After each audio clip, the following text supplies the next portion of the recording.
भैया बहनों, आज मैं आपको कक्षा 10th में एक प्रश्नावली है व्रत से संबंधित प्रमेय में आपको समझाता हूँ।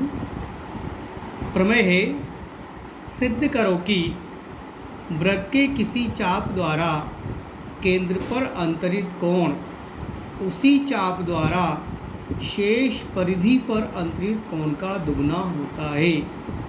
ये प्रमेय मैं सिद्ध कराने जा रहा हूँ। देखिए, जो चित्र है, चित्र में एक वृत्त बना हुआ है। चित्र में एक वृत्त बना हुआ है। इस वृत्त में ए से बी तक जो चाप है, इस चाप के द्वारा केंद्र ओ पर AOB कोण बनता है। कोण AOB। इसी चाप के द्वारा शेष परिधि यानी चाप AB को छोड़कर शेष वृत्त का भाग है, इसे बोलते हैं शेष परिधि। शेष परिधि पर चाप AB के द्वारा कोण APB बनता है। तो मैंने यहाँ लिखा है, देखिए प्रमेय को सोल्व करने की स्टार्टिंग कैसे होती है। सबसे पहले लिखते हैं दिया है। देखिए, इस जो चित्र है, इसमें O केंद्र वाले वृत्त, यानी कि इस वृत्त का केंद्र क्या है, O केंद्र वाले वृत्त में चाप AB द्वारा केंद्र पर बना कोण AOB, इस चाप AB के द्वारा केंद्र पर AOB कोण बनता है तथा शेष परिधि पर इसी चाप के द्वारा शेष परिधि पर APB कोण बन रहा है। हमें सिद्ध करना है। देखिए, प्रमेय में लिखा हुआ है, उसी चाप द्वारा शेष परिधि पर अंतरित कोण का दुगना होता है। तो यहाँ देखो आप, केंद्र पर बना कोण AOB और शेष परिधि पर बना कोण APB। तो यहाँ पर 2 से गुणा किया हुआ है, यानी शेष परिधि बना कोण, यानी केंद्र पर बना कोण शेष परिधि पर बने कोण से दुगना हमें सिद्ध करना है। सिद्ध करने के लिए पहले अपन एक रचना करेंगे। P से प्रारंभ करते हुए O से गुजरती हुई, P से प्रारंभ करते हुए O से गुजरती हुई एक किरण खींचते हैं जो चाप AB को Q पर काटती है। ये रचना में लिखा है में आएगा। अब इसकी उत्पत्ति, जिसे बोलते हैं प्रूफ कैसे करते हैं इसका, वो देखना है यहाँ पे। देखिए, चित्र में AOP एक त्रिभुज बना हुआ है।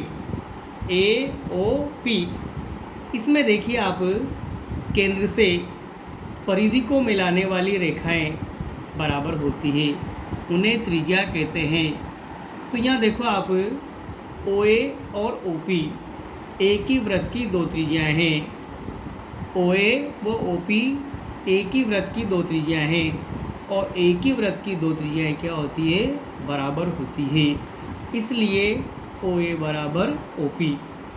अब देखिए, जिस त्रिभुज में 2 भुजाएँ बराबर होती है, त्रिभुज AOP, इसमें 2 भुजाएँ OA और OP क्या है, बराबर है। अतः उनके सामने के कोण भी क्या होंगे, बराबर होंगे। OA के सामने का कोण 1 और OP के सामने का कोण 2 है। अतः दोनों कोण क्या होंगे, बराबर होंगे। कोण 1 बराबर कोण 2।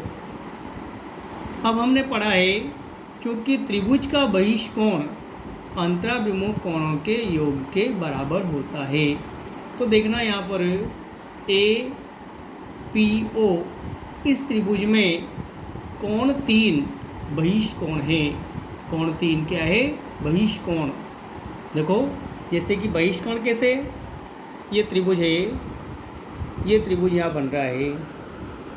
इस त्रिभुज में ये P, ये O और ये A, यहाँ पर कोण 1, यहाँ पर कोण 2 और यहाँ पर कोण 3। तो कोण 3 इस त्रिभुज का बहिष्कोण है और बहिष्कोण का मान क्या होता है, अंतराभिमुख कोणों के योग के बराबर होता है।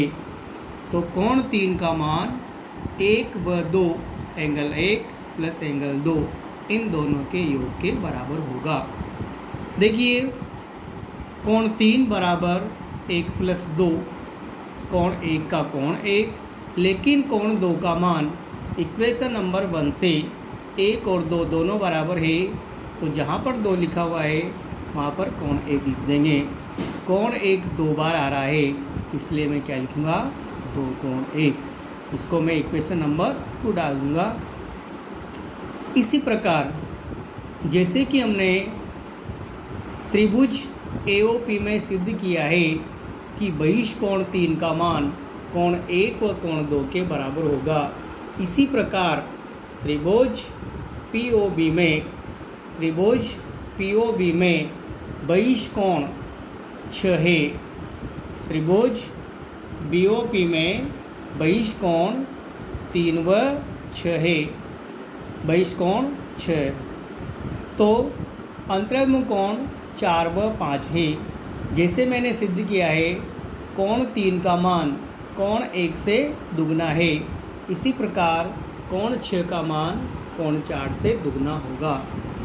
इसे 2 व 3 डाल देंगे।